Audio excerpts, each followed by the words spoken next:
Friends, आज मेरे पास ये रिसीवर आया है एनएस कंपनी का, जो कि अभी सप्लाई का मसला भी था और उसके बाद सप्लाई ऑन करने के बाद इसमें रेडियो लाइट का प्रॉब्लम आ गया। तो सप्लाई मैंने ऑन की, इसकी जो प्रॉब्लम थी वो उसमें फ्यूज़ की थी, तो फ्यूज़ मैंने इसका डायरेक्ट कर दिया। उसके बाद ये ऑन हो चुका है, मगर इसमें रेड बत्ती का प्रॉब्लम आ गया। ये देखें, ये रेड लाइट का प्रॉब्लम था, तो उसके मैंने वोल्ट चेक किए थे। तो वोल्ट आपको फिर से चेक करवा देता हूँ। उसके बाद उसमें ये चिप लगी मक्खी लगी हुई, मक्खी ये कहते हैं इसको, ये इसकी मक्खी में 1.5 वोल्ट नहीं बन रहे थे, 1.5 वोल्ट नहीं बन रहे थे।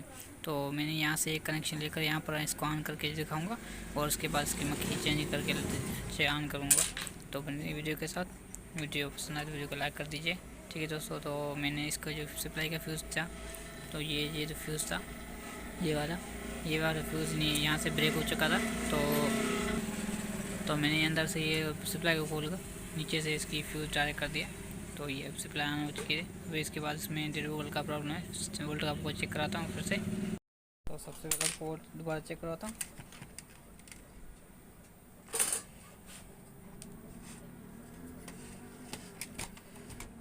तो मैंने इसको 20 वोल्ट पर रखकर इसकी सप्लाई चेक कराता हूँ। तो ये देखें 5 वोल्ट सही।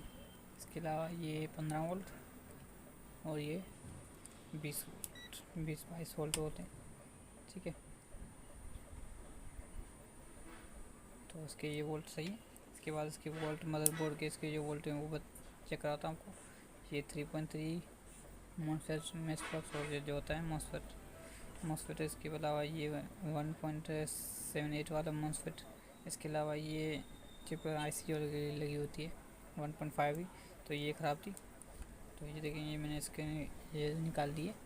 ठीक है, ये निकाल कर अभी मैंने इसको यहाँ से इसके कनेक्शन दिए, तो ये चालू हो चुका है। और दोबारा आपको कनेक्शन दे के चलाता हूँ। तो ये देखें, इस एक कनेक्शन मैंने यहाँ दिया,